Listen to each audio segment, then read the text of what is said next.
Welcome to the Positive Leadership Academy podcast, James. So happy to have you here. I'm happy to be with you. Excellent. I resonate so much with you. I was reading your bio. I resonate so much about the resilience, the mental fitness, looking back, learning from failure. But this podcast is all about you and how you can. I think a podcast is a way to, in a silenced way, help our audience as well. So you are the teacher today and we are the students, right? So we're going to learn from you. But I want to kick it off with a question is, when you talk about confronting the source, why is so important to really go deep into the root cause of the downfall that you have?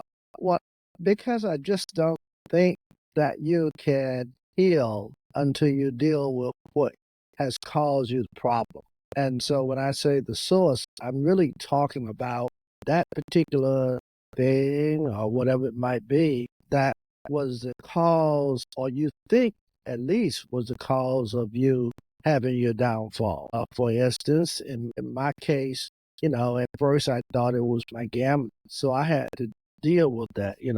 Am I going to continue to do this or am I going to leave this alone? And that may not be the same for everybody. It could be anything that somebody might be going through or they think may have been the reason for what they have done. And if you don't confront it, it could be alcohol, it can be an alcoholic, whatever that situation is. I think you've got to first deal with that. Why did this happen to me? Why have I put myself in this position? So it must have been something. And until I deal with that and confront that, I don't think I can really heal. That's my position now. I'm not suggesting that everybody have the same concept, but that's where I feel. And that's where I was. Yeah, absolutely. And that's a great suggestion. I have a question for you. In order to, for example, I am a trauma survivor. And for me, my downfall was literally the destruction that I was created in my life. And then it got to the point that you hit bottom and you're like, okay, there's something here that is not working. Is that the root? Because for me it was pure, I'm distracting myself. I'm literally gonna get myself in a lot of trouble. How someone can you really have to hit bottom in order to find the root of the cause of the problem? Or No, how does it go, especially in your I don't think you have to hit rock bottom to deal with the root of it. But the problem is when you're going through it, you're thinking that you can handle it, that you can deal with it. Whether it's an alcoholic, somebody gambling, or whatever the situation might be. You're thinking that you can deal with it. So you never really take the time to confront it because, oh, I can handle this. Let's give you my example with my gambling. I had said quite a few times I was going to quit. I didn't go back to gambling. 2 weeks passed, but then maybe the third week I found myself right back into the poker game. So it's always this feeling that I can handle it. And sometimes we don't deal with it because we feel that way. But once we hit that rock bottom, then we know we don't have any choice. I've got to deal with it. So that's the concept in which I'm saying. I don't think you have to hit rock bottom to deal with it. If you will allow yourself to say, I'm just going to do it, check in or whatever it might be, get some help, then that's okay. That's fine. So you don't have to hit rock bottom. But a lot of people hit rock bottom because they don't take that step in between. Yeah, absolutely. Yeah.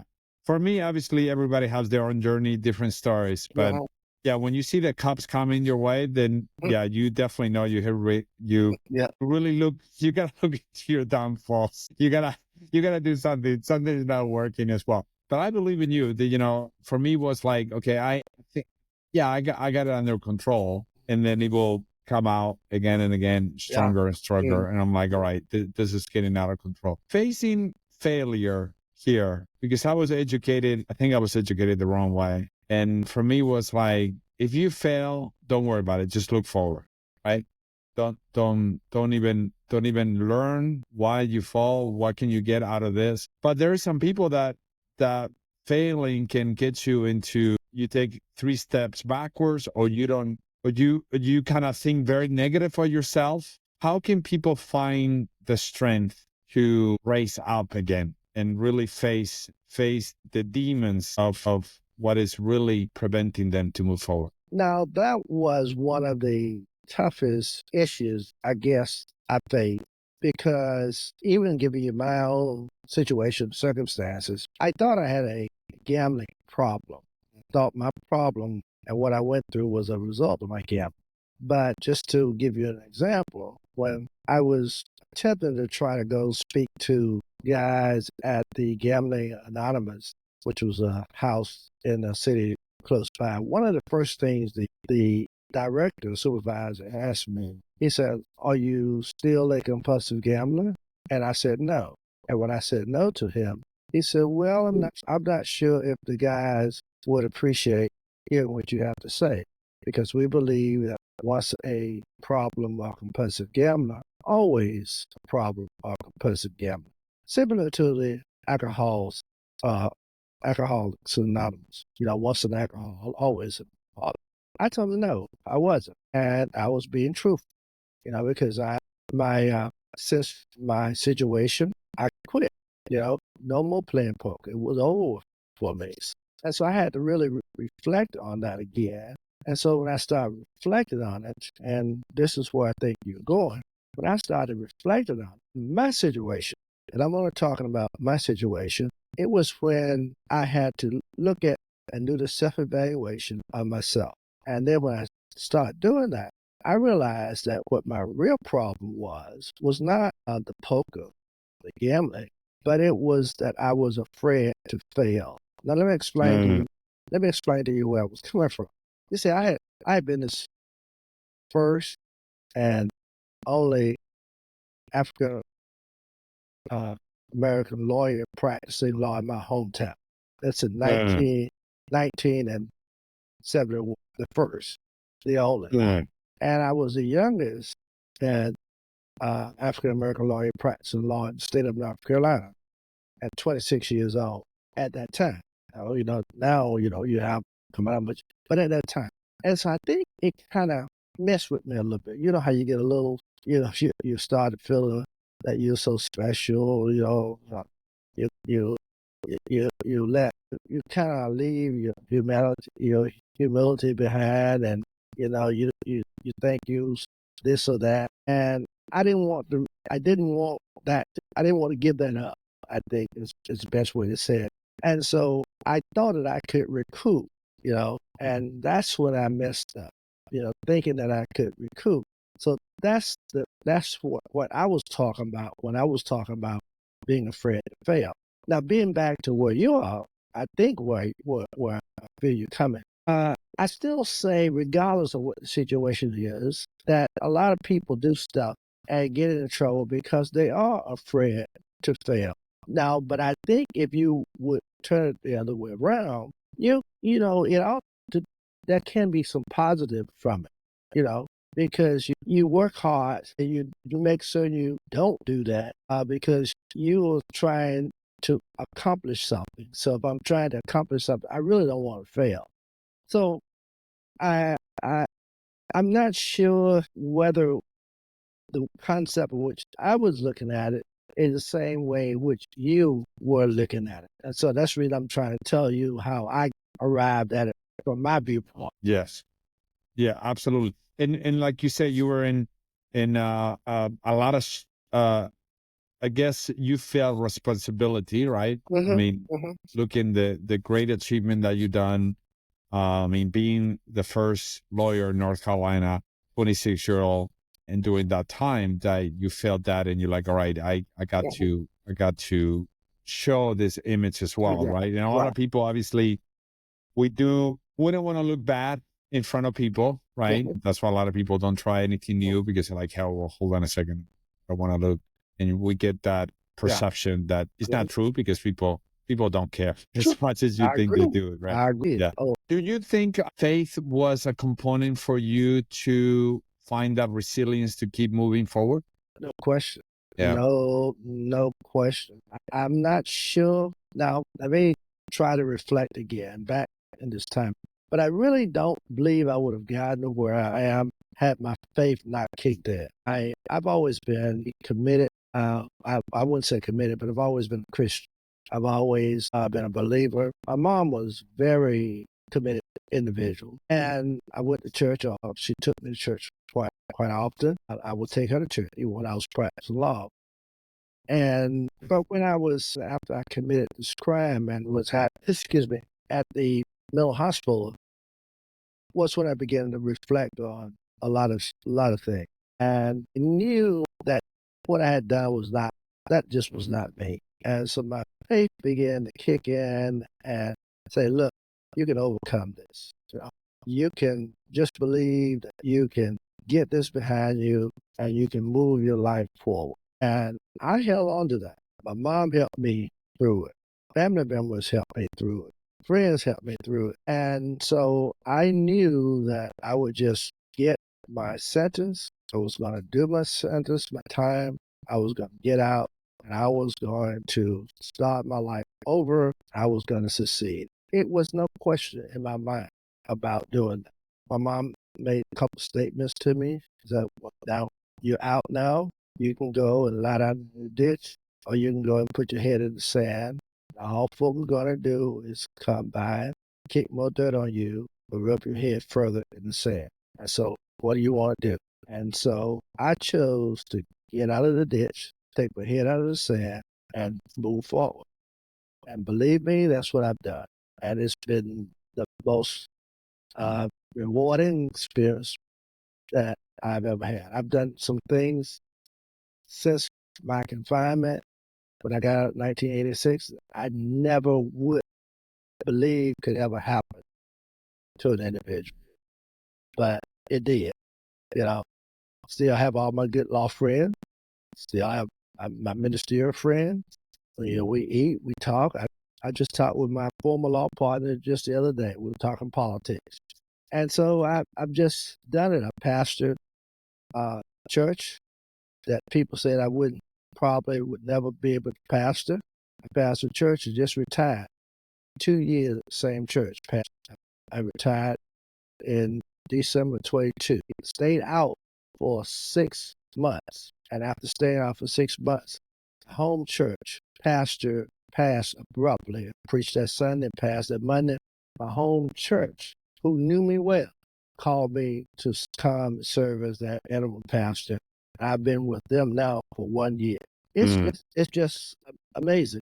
One more story I need to tell you, and this is what faith does for you. I was out and lost my license. Now, obviously I lost my license. You read my story, so I lost my license. And I was talking with one of my law friends that I knew, and he said to me, he said, "Smitty, why don't you do CLE?" He said, "I think lawyers would really love to hear your story and how you have, been able to move forward." And I said, "Well, I don't know about that. My crime was violent." And he said, "Well, Jim Blackburn is doing it." And he was the only white lawyer that had committed a felony that the bar had allowed to teach a CLE, okay, continuing legal education. So I said, well, his crime was not violent. But I came back and I talked with my wife, present wife, now 34 years. She said to me, she said, "Honey," she said, "you don't have your license anyway. What do you have to lose?" Okay. And so it made sense. So what I did, I applied to the North Carolina State Bar as a sponsor to teach continuing legal education. And when I applied, long story short, they told me that I would hear from them within 2 weeks. 2 weeks passed. I had not heard from them at all. Okay. And so in my mind, I'm thinking, they're going to deny it. And then the other part of me was saying all they could see was African American guy who robbed a bank. And that was not a pretty sight. You understand what I'm trying to say? You got me? So what I did that Friday, and never will forget it, I got dressed up put on my three-piece suit, haircut. I mean, I was dressed to kill, like I was when I was practicing law. And I went over to the North Carolina State Bar, and I asked to speak with someone in the continuing legal education portion. They sent this lady down. When she came down, this is the truth.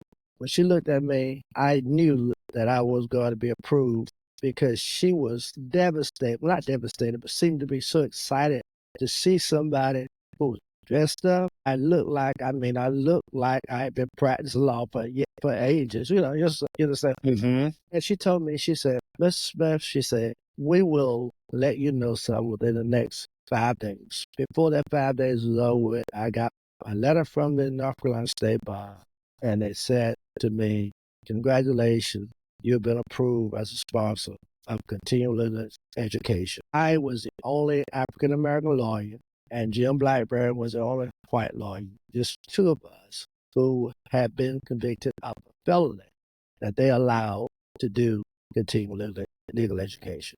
We traveled all over the state teaching ethics, mental health, and substance abuse to lawyers who had to have continuing legal education, which was a requirement. That's what faith can do for you. When you believe, Yeah. it can happen. So that's why I just want to give a couple of points to you. Yeah, absolutely. Amen to that. That's an amazing story as well.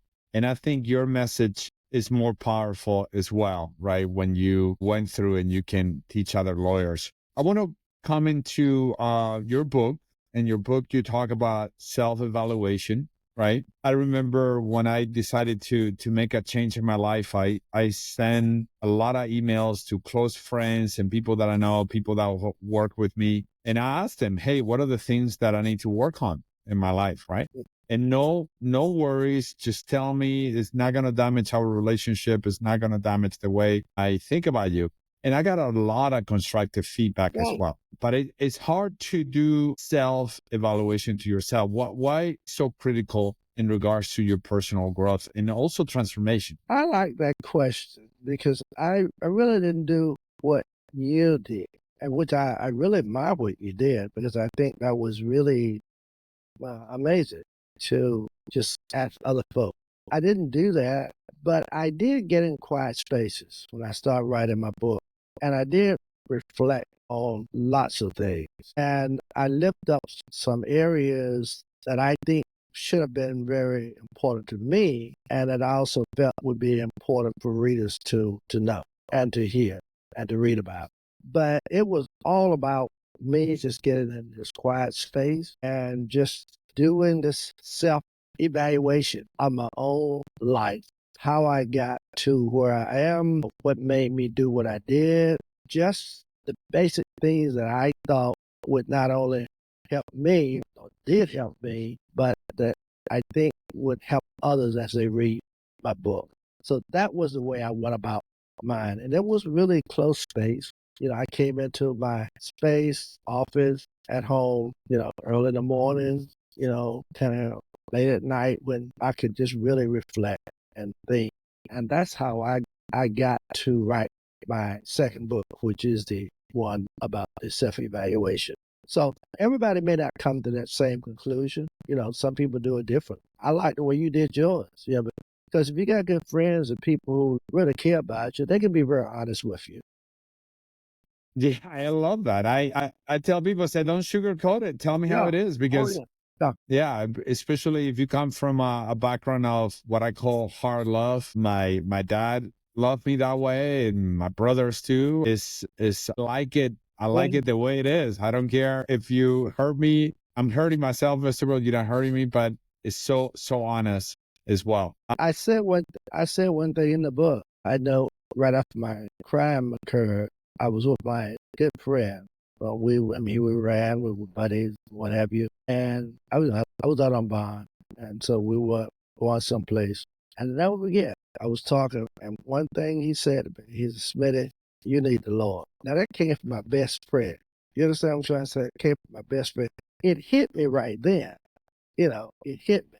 But later, and I've told him that it was one of the best things he could have ever said. You know, let your faith kick in. Who can take you through this. You know, but when he said it to me, it didn't quite hit right at that time. But after, and I told him, and I wrote about it in the book. And we talk now. I said, Terry, you may not believe this, but you said something to me long time ago.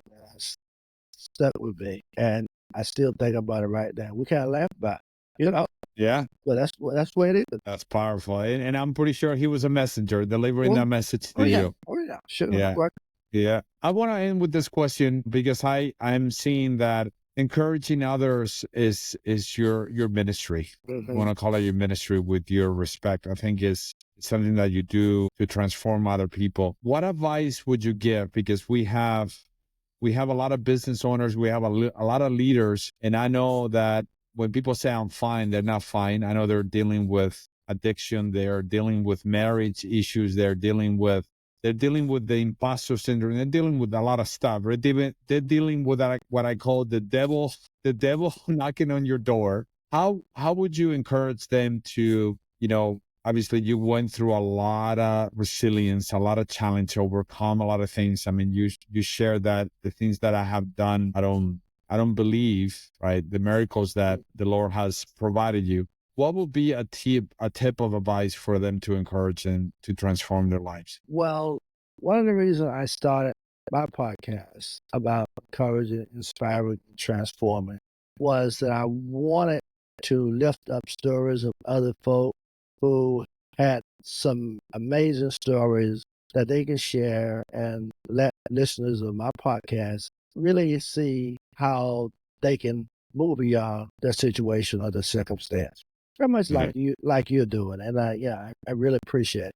Also, and I asked them the same question. Basically, I say, what advice would you give to somebody who may be going through what you're going through, similar, that would be encouraging, inspiring, and hopefully transforming?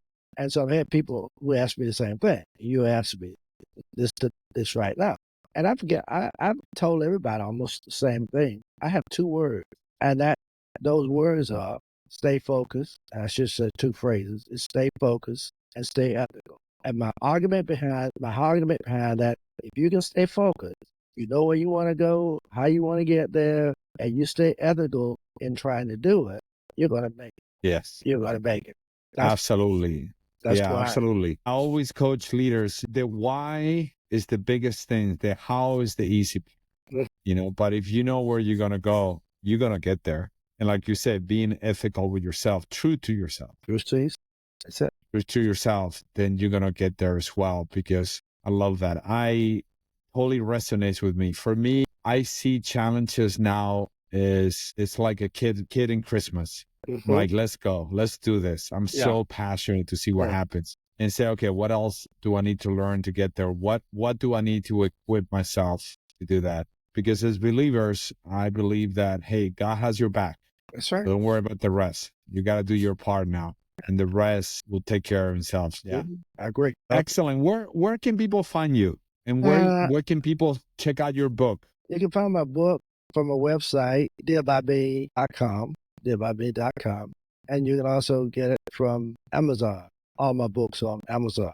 I have 3 books on Amazon that you can find. One, my first book, Amazon didn't publish that one, but you can still purchase it through Amazon. It's A Deal by Me, A Golden Opportunity to Blow. My second book is Deal by Me, second edition, a self-evaluation. And of course, since I've been out, I've been moderators for the General Baptist State Convention. And so I did a lot of work with legal conflict going on in churches. So I did another book dealing with Come Let Us Reason Together that deals with church conflict or what have you.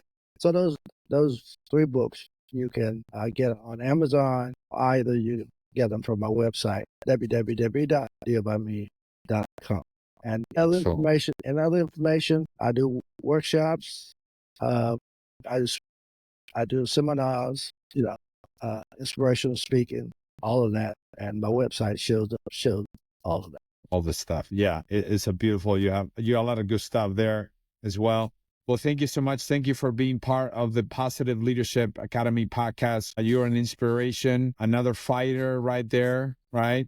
Fighting the demons, and let's go. Let's make miracles happen, because we need people like you in this world. Thank you. So people can lift up instead of, like you said, putting your head in the ground. So thank you for being here. Thank you so much. Appreciate it. Okay.